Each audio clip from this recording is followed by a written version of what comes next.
G'day, it's Pete here, and the World Championships for Bridge has just kicked off in Marrakesh, Morocco, and I want to keep you up to date with all the action. So there are 4 concurrent events. There is the Bermuda Bowl, which is the open event. We have the Diorsi Trophy, which is the seniors event. We've got the Wuhan Cup, which is the mixed event, and we've got the Venice Cup, which is the women's event. There's going to be a lot of action coming over the next couple of weeks. This is the most prestigious event that we have. It usually rolls around every 2 years. But before we do, let's take a look at who the previous winners were. So last time in the Bermuda Bowl, the open field, Switzerland beat Netherlands in a nail-biter of a final there just by 3 imps to become the world champions. In the women's field, Sweden beat Turkey. Poland beat India in the seniors. And France beat USA 1 in the mixed teams. So they're the ones that are holding on to the title, that are trying to see if they can come to be back-to-back winners. So in the qualifying, there are going to be 23 rounds with just 3 rounds per day usually. And what everyone's aiming to do is to make the top 8. So that is the goal of the qualifying, to make it to the quarterfinals. But let's jump in and look at some of the results from round 1. So in round number 1, there was an interesting match that was between USA 1 and Italy. So these two, back in the day, were the 2 powerhouses fighting out. There's a lot of history of Italy versus USA 1. But here, kick things off, we've got a grudge match. And often you hear a saying of don't double part scores. But this hand really highlights that at the highest level, these rules do get broken. So at one table, North-South got to 2 hearts and East-West doubled them. At the other table, it was 2 spades East-West and North-South doubled them. How often have you seen a contract where both ways play doubled part scores at the 2 level? So anyway, what happened here? So if we jump into the play, before we do, North opened a heart, East bid a spade, South doubled. North bid 2 clubs, East came back in with 2 diamonds, which got corrected to 2 spades. And they do have a spade fit here, but when North made a takeout double, De Moy was looking and going, well, I've got Queen 4th spade, but really this Ace 10 9 8 5th diamond is an absolute asset for trying to defend, because if we can make them run out of trumps, these diamonds are going to pay dividends. So passed out 2 spades doubled. Now here it started with a heart and that went over to the king. And when defending against doubled part scores, if you ever do, leading trumps is a good thing. So Cragnac got in and pushed a spade through, which kind of looks like it finesses De Moy's queen of spades, but he can just duck it. He will still get his queen of spades. So they're drawing 1 round there. And here they lead a club up. And the king of clubs is now set up. At this stage, he shifts to a diamond because he wants to get De Moy back on lead so that they can continue drawing trumps. And Declara plays low. And Vince plays his partner for the queen, just sticks in the 8, and then continues drawing trumps. And now at this stage, they play a heart, which gets ruffed. They draw 1 more trump, just leaving him with the queen. Take the club, and here they exit with the Jack of spades so that South is on lead and will lead a diamond for them. Now, it says 7 tricks are claimed, but it's not obvious what's actually going to happen here. So you might be thinking, okay, well, so East actually has 5 tricks from here. And if you played, say, Ace of Diamonds, then here, when you continue a diamond, East actually gets the remainder and would make. But you're not actually going to be playing the Ace of Diamonds here as South. You don't want to be end played. You could come out another diamond, and here, now East, if they win the first diamond, now they're the one that actually has to lead away from their diamonds, and South will get 2 more tricks and actually beat this one. So an absolute nail-biter of a doubled part score there for down 1. At the other table, they doubled 2 hearts the other way. So at this stage, it went a heart lead, so leading trumps against doubled part scores is good. And here it went over to the queen and ace, and now Declara pulled up a spade. And here they continued spades because they want to make North run out of trumps. So what they're trying to do is a forcing defense where every time North trumps in, West now has longer trumps and gets a trump trick by doing this. So they rough in, and then they start on clubs. So they let a low club towards their queen. East hops up with the king, but they were always going to get that. The queen of clubs is now actually set up. And now they continue with another spade, and they get to discard a diamond. So it's not easy for them to win the ace of diamonds. And now West has 2 more hearts than North. So then they play another club over to the queen and just finesse the heart.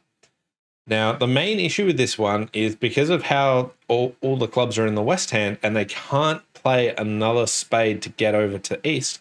East has all these good spades. West has all these trumps. They have so many tricks that they can get. But unfortunately, when the heart gets played, now North can play 2 more rounds of clubs, which West will follow to.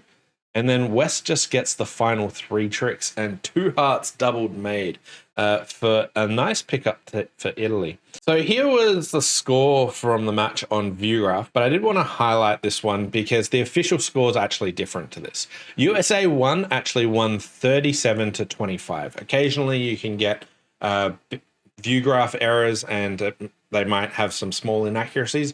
The website, I'll post the link down in the comments below, is where you can get the official scores. So USA won that match 37-25. So that old grudge match is that.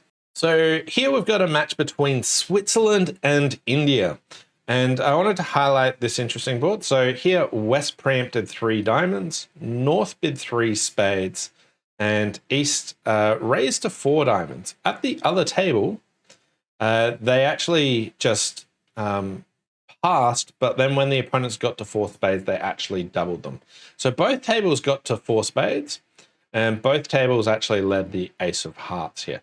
Now, my question is, how would you follow up the defense to 4 spades or 4 spades doubled after partner preempted here? Now, both tables started with the ace of hearts, and here they then continued with the king of hearts, making the queen fall, and then just continued with the jack of hearts, letting them trump in, figuring that they can't prevent them trumping a heart here, so they may as well keep going. Maybe partner could potentially over-off.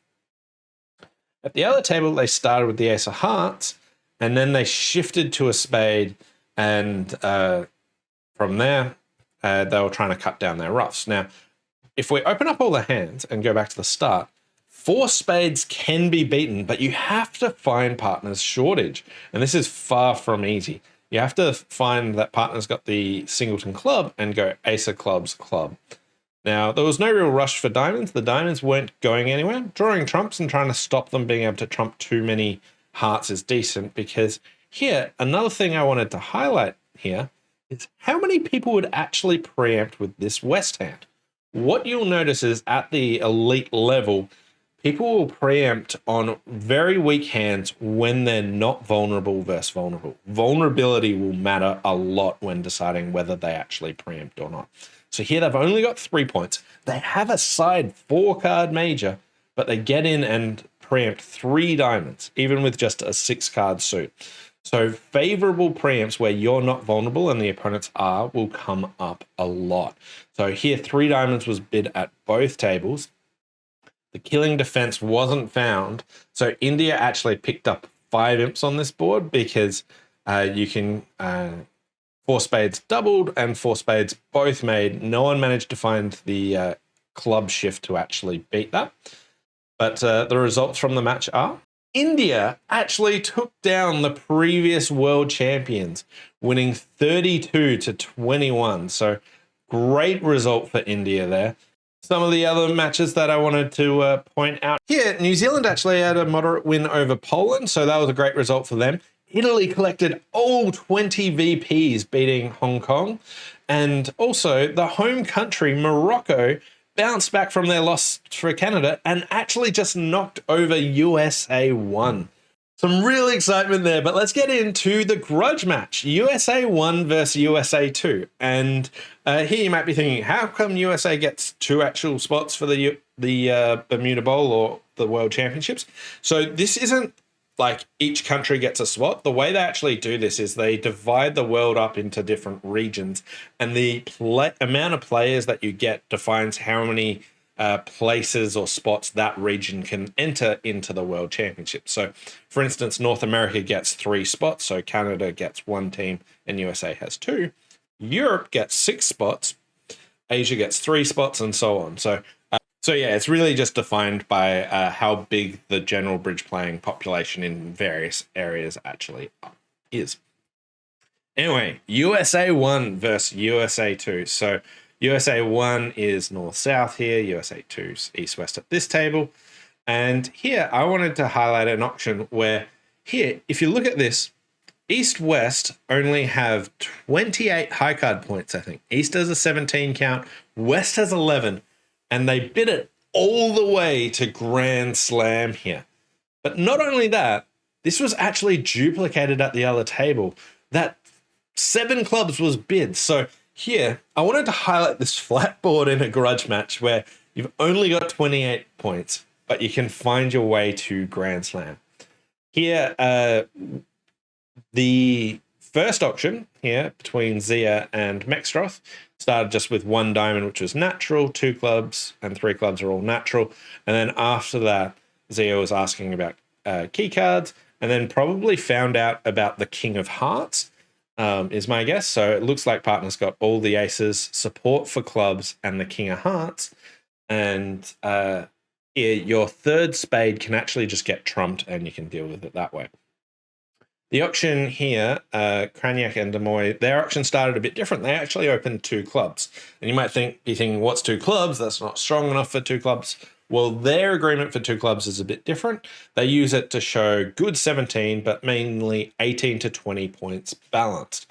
So it went 2 clubs, we've got this big balanced hand, and 2 spades, I think, is either a relay to no trumps or a transfer to clubs.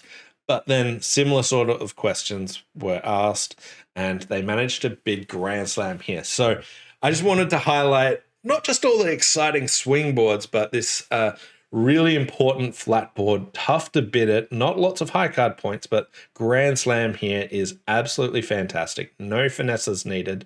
You don't worry about, you're only missing 2 clubs. All you need to do is trump that 1 spade. So really well done to both teams there. But who actually won the grudge match? So USA 1 actually had a big win over USA 2, winning 41-8. So they get all the kudos there. So that was Kraniak, Demoy, Hurd, and Bathurst knocking over Mextroth, Zia, Fleischer, and Chip Martel.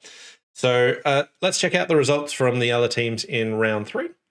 I wanted to point out here that Morocco had a tough day here with 3 challenging teams, but ended up with 2 wins, with a 3-imp win over Norway here. So after day 1, the top 3 in the Bermuda Bowl are Netherlands, Norway, and Italy. In the other divisions, in the women's field, Turkey has had an absolute stellar start here. They are 12 VPs clear of second, with Sweden in second and Poland in third. In the seniors, Belgium is in first and Netherlands second and Australia in third. And in the mixed field, Romania is just in front with Germany second and Chinese Taipei third. So lots of excitement there. That's all I've got for today. I'll see you back tomorrow. Thanks for watching. Bye.